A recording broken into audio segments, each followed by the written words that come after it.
At a quarter to midnight, earthquake scientist Adam Pascal sat bolt upright in his bed as the earth shook. Pascal lives in Reservoir, in Melbourne's northern suburbs, and knew straight away a quake had hit close to home. The 3.8 magnitude quake happened at 11:41 p.m., just east of Sunbury, about 33 kilometers from Melbourne CBD and 2 kilometers below the Earth's surface. That's why it was felt very widely. The closer to the surface it is, the more you're going to experience shaking, says Pascal, chief scientist at the Seismology Research Center. And it was in a built-up area. The earthquake is the largest in metropolitan Melbourne in 120 years.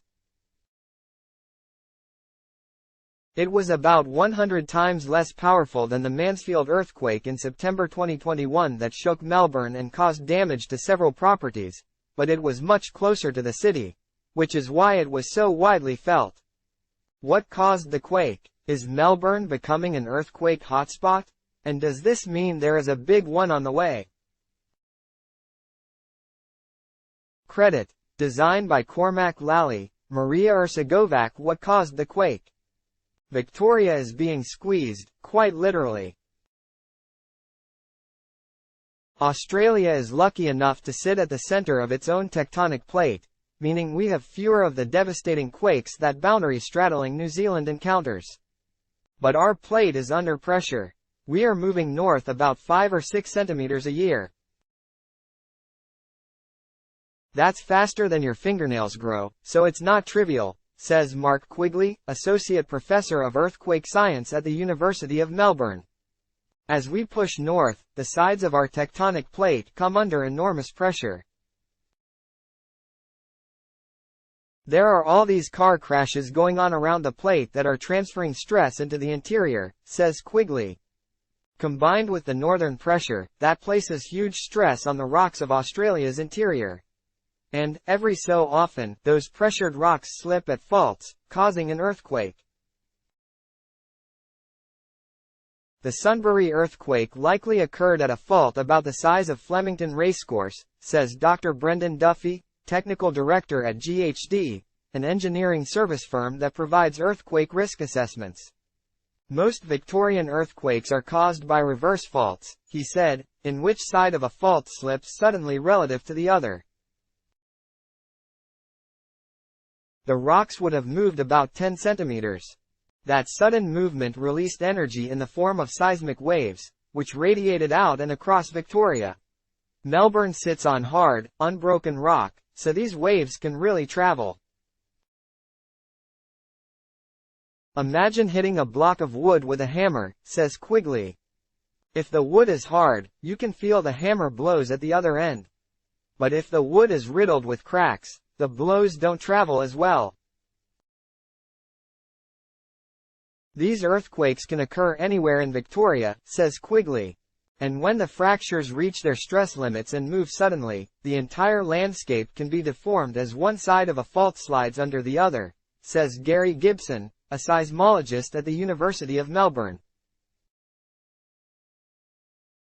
Gibson says the best example in Victoria can be seen on a drive to Bacchus Marsh at the Roseley Scarp, where flat landscape suddenly gives way to hills, caused by an 5.0 magnitude earthquake in 1976. More than 20,000 Victorians, and some Tasmanians, submitted a felt report to Geoscience Australia after the earthquake on Sunday night. Credit: Geoscience Australia. Is Melbourne a hotspot now? Sunday night's quake is the largest to strike within 40 kilometers of Melbourne since 1902, when a 4.5 magnitude quake in Port Phillip Bay shook the city, according to the Seismology Research Center's database. The Age recorded the quake 2 days later, under the headline Earthquake Shock at Sunbury. The Reverend C. E. Gayer said he felt a solid shock for about 30 seconds, causing window panes to shake violently. A lady in the town heard about the same time a heavy rumbling noise, which she describes as resembling the sound made by heavily loaded wagons crossing a wooden bridge, The Age reported. Newspaper article in The Age, published on December 24, 1902. Credit. The Age. The city certainly seems to be having a lot of earthquakes at the moment. Woods Point, near Mansfield, was in 2021, but there was a smaller quake in Melbourne's east earlier in May and Frankston was hit last September. A list of Victorian earthquakes also makes it clear that most are striking in regional Victoria, not the city itself. The recent earthquake is part of a normal pattern of seismic activity. We'd expect to have earthquakes of this size every 50 to 100 years somewhere within the Melbourne metro region. It's a normal distribution of earthquake activity, says Pascal.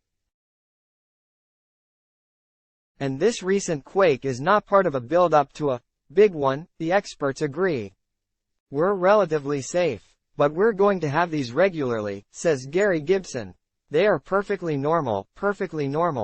But earthquakes beget earthquakes, as each quake weakens other nearby fault lines. So while we're not automatically on the path to a big one, it is possible but unlikely. We will get more. The more earthquakes you get, the higher the probability is you will get a larger earthquake, says Quigley. Fascinating answers to perplexing questions delivered to your inbox every week. Sign up to get our Explainer newsletter here.